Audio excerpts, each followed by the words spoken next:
Perfectus in Mundo. Chapter 8. Written by Bobo the Hobo. Find Bobo the Hobo on DeviantArt for even more stories. And visit patreon.com/Bobo the Hobo. Pledge at a certain tier to join the exclusive Discord channel, to chat with other Weight Gain story fans, and even the hobo himself. You're such a good fatty. You know it. Aubrey hadn't been that shocked when she'd met up with Kara in this new reality and seen that she was fat. A more approachable, infinitely more attainable sort of fat than the sort that had become commonplace in her ideal world. She proudly advertised herself as a positively plump 235 pounds, but still quite hefty when compared to her real self. A bird-chested blonde with a physique so lanky that only Aubrey's could have put her to shame. You think you've got some room in there, chubby? So much room. It had been the other, more imperceptible changes that had shocked her the most. While Aubrey had been distracted by her friend's now round face and prominent chest, she'd been unable to see that her green eyes went alight at the sight of Aubrey in all of her beautiful bigness. Like most people in this world, Kara had developed a lust for largeness, and Aubrey was easily one of the largest lesbians in the state. Tossing and turning with her best friend between the sheets had been a lot less weird for Aubrey than it probably should have been. Oh, God, I just want to squeeze you and stuff your face until you pop. Kara punctuated her enthusiasm by sinking her fingertips into the meaty roll of stomach that lapped over Aubrey's sex, gripping between her fingers and squeezing just a touch too roughly. Aubrey winced and moaned in a masochistic sort of pleasure. Why do I have to go to work? Don't, Aubrey panted. Stay feed me and fuck me. All day. I wish. It wouldn't have been the first time that such a proposition had been put forward. Aubrey and Kara got along famously, perhaps even better now that they both now shared a common goal of seeing Aubrey growing larger and more rotund. Rather than merely being supportive, Kara was downright instrumental in making sure that the already obese Aubrey became that much more so. Promise you'll order lots and lots of takeout? Kara coochie-cooed the larger woman as she wriggled herself back up. And that you won't burn any precious empty calories while I'm gone? Promise. Aubrey had said it through a thick, wet glob of whipped cream. One of the last of many morsels that had gone into her mouth during this most recent sexual encounter. It bubbled out the sides of her mouth as she spoke, swallowing heavily as Kara struggled to wiggle her way out of the overcrowded bed. With Aubrey's enormous shape and impractical size, even Kara's comparatively teensy frame could barely navigate a bed that was mostly covered by her immense lover's body fat. You, having some trouble there? Aubrey panted, enjoying the new curves that had been added to Kara's figure. A little out of shape? Ha ha! Like you are one to talk. Kara pushed against the heavy slope of Aubrey's stomach, which sloshed back and forth like a waterbed. God! It's like you're meant to be this huge, fuckable fun bag. In the short time that Kara and Aubrey had become reacquainted in this reality, the latter had put on an astonishing amount of weight, thanks in part to the former's passion and coaching. The two of them would meet frequently throughout the weeks and months since Aubrey had thrown her coin away, stuffing her full of food and drink while exploring the sensual rolls and folds of her increasingly enormous body. 60 pounds in just under 3 months should have been impossible. It would have been downright unthinkable in the world that Aubrey had left behind.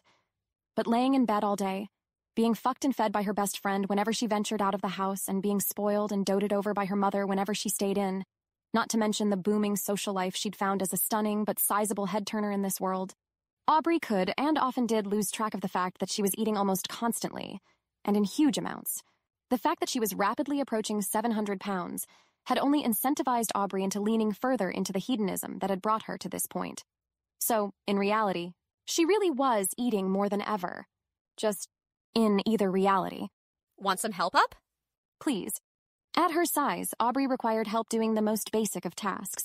Even in a world more suited to people of the size she'd fantasized about for so long, the human body still could only take so much. It had taken Kara pulling on one arm to help raise her to a seated position, and then both of them to drag her to the edge of the bed where she could put her legs down the side. That had left them both breathless from the effort, but getting her standing meant that both Aubrey and her chunky lover were exhausted from what should have been an effortless job. Getting her standing was officially going to be a 3-person affair from then on out, it seemed. You are such a fucking fat ass. Kara stroked the downward slope of Aubrey's gut as it sagged low over her knees. We still on for dinner tonight? I'm always on for dinner. You sure you can put up with my mama? I love your mom. She's the only one more dedicated to fattening you up than I am. The two of them shared a sensual, heavy-lidded laugh as Kara's rubbing became more sensual, pressing her naked sex against the soft flesh of Aubrey's immensity. Her chins folding into matching smiles, she placed one plump hand on Kara's back and pulled her closer by the waist. I like us so much better than when we were just friends. I mean, same here, Kara tittered.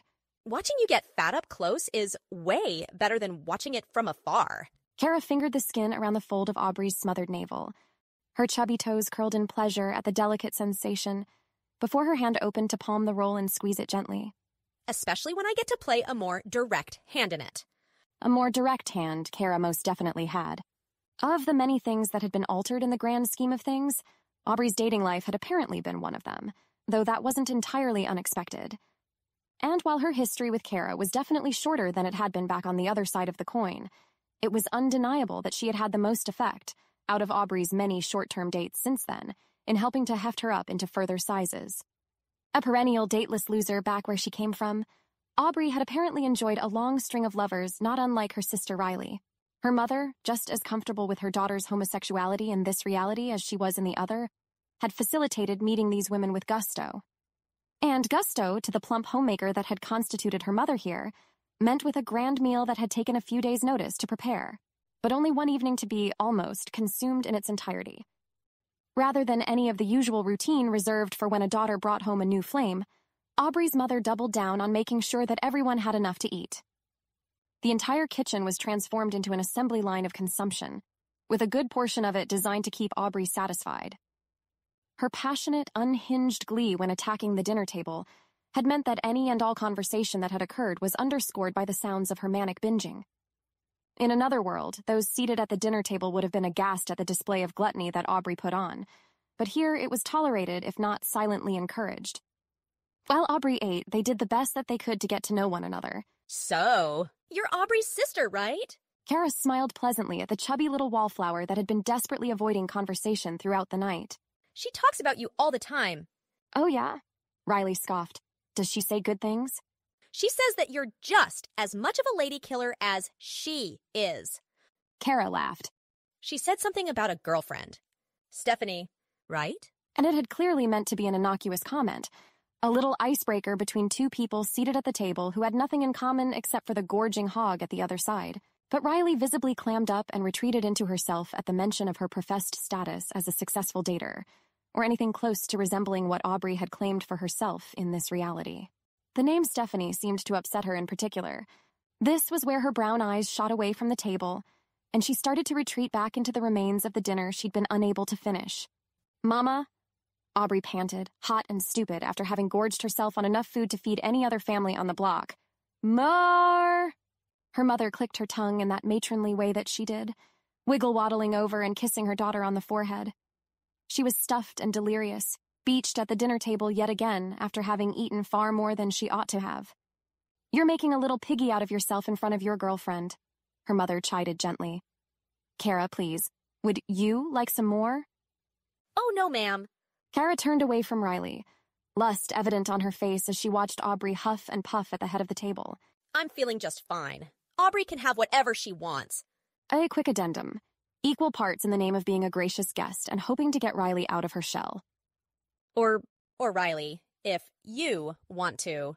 No, thank you, Riley said with a mouthful of food, swallowing her mouthful nervously. I'm trying to lose weight. The whole table seemed to go quiet at that, with the notable exception of Aubrey's wheezing. Their normally supportive and jovial mother shirked ever so slightly, patting Aubrey on her fluffy shoulder. No doubt a polite way of steering the conversation away from such a topic. Why? Kara couldn't help but ask. I mean, Aubrey talks all the time about how pretty you are. She's just a little different is all. It's not. I mean, I don't think it's that weird. The tension between the four of them grew steadily, to the point where even Aubrey couldn't help but take notice of the non-edible issue growing at the dinner table. It wasn't often that matters could get her to peel herself away from whatever had been placed in front of her, but Riley's reluctance to adopt the culture that had cropped up with the flip of the coin had been of a particular interest to Aubrey. How about we all have some dessert, huh? Their mother did her level best to break the tension as much as possible, but it had just left Riley crestfallen. None for me, she said sadly, pushing herself back from the table. I'm going to my room. Riley, honey! The heavy-bellied Latina wriggled her way through the tight space left between the wall and the chairs, maneuvering clumsily as she fought back tears on the way back to her room on the other side of the house. Her footsteps could be heard by all at the table, as well as some gentle sniffling as she made a dramatic exit that had left everyone either scratching their heads, uncomfortable, or both. What did I say? What did you expect talking about her weight like that? Aubrey rolled her eyes at her mother's innocently insensitive question. She just said she wanted to lose weight and you asked if we all wanted dessert. And Aubrey did want dessert. She still did, despite the unpleasantness that had just occurred. And after a few slices of lemon meringue pie, any and all thoughts of how familiar that conversation she'd had with her mother sounded were long forgotten. End of chapter 8.